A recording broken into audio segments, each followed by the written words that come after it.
విశాఖ పశ్చిమ నియోజకవర్గ టీడీపీ అభ్యర్థిగా సిట్టింగ్ ఎమ్మెల్యే గణబాబును ఖరారు చేశారు. టీడీపీ జనసేన ఉమ్మడి జాబితాలో పశ్చిమ టీడీపీ అభ్యర్థిగా గణబాబు స్థానం దక్కించుకున్నారు. మరోసారి గణబాబుకు టికెట్ ఇవ్వడంపై తెలుగు తమ్ముళ్లు సంబరాలు చేసుకున్నారు. బాణసంచా కాల్చి హర్షధ్వానాలను చేశారు. తనకు మరో అవకాశం ఇచ్చిన టీడీపీ అధినేత చంద్రబాబుకు గణబాబు కృతజ్ఞతలు తెలిపారు.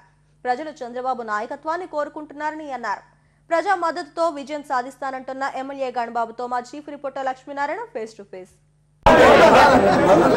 విశాఖ పశ్చిమ నియోజకవర్గం టీడీపీ అభ్యర్థిగా సిట్టింగ్ ఎమ్మెల్యే గణబాబు సీటు ఖరారు చేశారు. గణబాబు గారు మనతో ఉన్నారు, మాట్లాడే ప్రయత్నం చేద్దాం. సార్ చెప్పండి సార్, మీ ఖరారు అయింది, ఎలా ఉంది, మీ కార్యాచరణ ఎలా ఉండబోతుంది?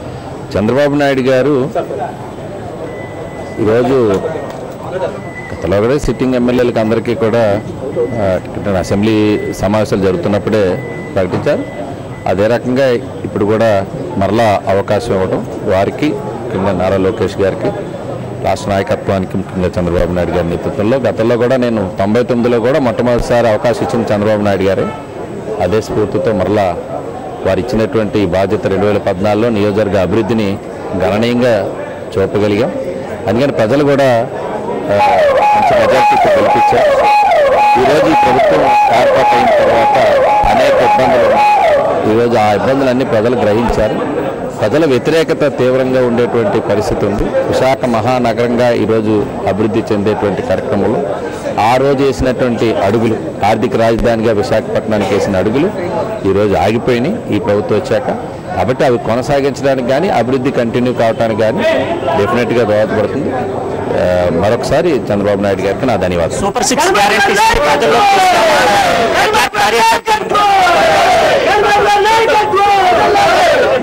సూపర్ 6 డెఫినెట్గా పేదవాళ్ళకి సంక్షేమానికి సంబంధించినటువంటి ప్రోగ్రాం అది. ముఖ్యంగా వాళ్ళకి ఆదాయాలు పెరగలేదు, ఖర్చులు విపరీతంగా పెరిగాయి. ప్రతి బటన్ నొక్కినప్పుడల్లా కూడా వారికి ఆదాయం హరించిపోయే పరిస్థితి వచ్చింది. ఉన్నటువంటి సంక్షేమం అంతా తొలగిపోయినాయి. అన్నా క్యాంటీన్లు తీసేశారు, బెస్ట్ అవైలబుల్ స్కూల్స్ తీసేశారు, చంద్రన్న బీమా తీశారు, చంద్రన్న కానుకలు తీశారు. ఈరోజు ఆరోగ్యశ్రీ బిల్లులు అవ్వక హాస్పిటల్లో వైద్యం చేయటం లేదు. ఈ రకంగా అనేక ఇబ్బందులు ఉన్నాయి. విదేశీ విద్య ఆపేశారు, చెప్పాలనుకుంటే 100 స్కీమ్స్ తీసేశారు. పెట్టినటువంటి స్కీములు కూడా చాలా ఉన్నటువంటి స్కీమ్స్ కూడా అర్థం ఎవరైతే అర్హులు ఉన్నారో వాళ్ళందరినీ తొలగించారు. అర్హత కూడా కొన్ని స్టెప్స్ పెట్టేసి అర్హత కొలమానంగా పెట్టి ఇంటి పన్ను ఎక్కువ కట్టారనో, లేకపోతే కరెంటు బిల్లులు ఎక్కువ కడుతున్నారనో, వాళ్ళు ఆర్థికంగా అంటే తెల్ల కార్డు హోల్డర్ అనే వారికి అందరికీ అర్హులుగా గుర్తించాం మా ప్రభుత్వంలో.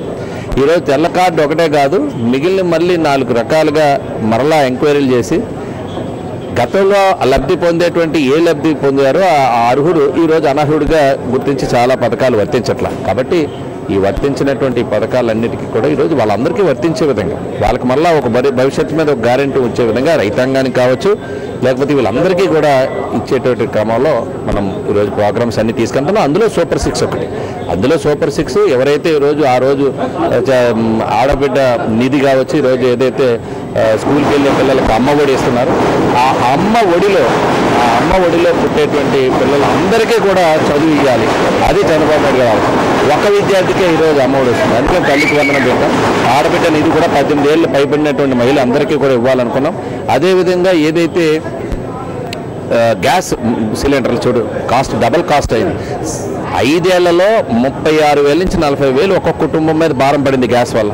ఆ రోజు 2019 నాటికి 500 ఉండేటువంటి గ్యాస్ ఈరోజు పెరిగింది. సో ఆ భారాన్ని తగ్గించాలని చెప్పి 3 సిలిండర్లు ఇవ్వటం జరిగింది. అదేవిధంగా ఈరోజు ఆర్టీసీ ఆ మహిళలకు ఫ్రీ కావచ్చు. యువగలం పేరిట ప్రత్యేకంగా ఎవరైతే నిరుద్యోగంతో ఉన్నారో వారికి కూడా 3,000 రూపాయలు ప్రతి నెల ఉద్యోగం వచ్చేదాకా 20 లక్షల ఉద్యోగ కల్పనే ధ్యేయంగా మేము ముందుకెళ్తున్నాం. ఇక్కడ పరిస్థితి సూపర్ 6 పథకాలను ప్రజల్లోకి బలంగా తీసుకెళ్తాం. సంక్షేమంతో పాటు అభివృద్ధిని కూడా పెద్ద ఎత్తున కల్పిస్తాం. మరోమారు టీడీపీ పశ్చిమ నియోజకవర్గ అభ్యర్థిగా తను ఖరారు చేసినందుకు టీడీపీ అధినేత చంద్రబాబు నాయుడుకు గణబాబు ధన్యవాదాలు చెప్పారు. తప్పకుండా ప్రజల విశ్వాసాన్ని చూరుకొని మరోసారి విజయకేతనం ఎగురవేస్తామని చెప్తున్నారు స్థానిక ఎమ్మెల్యే గణబాబు. వీడియో జర్నలిస్ట్ నగేష్తో లక్ష్మీనారాయణ, SDB న్యూస్, విశాఖపట్నం.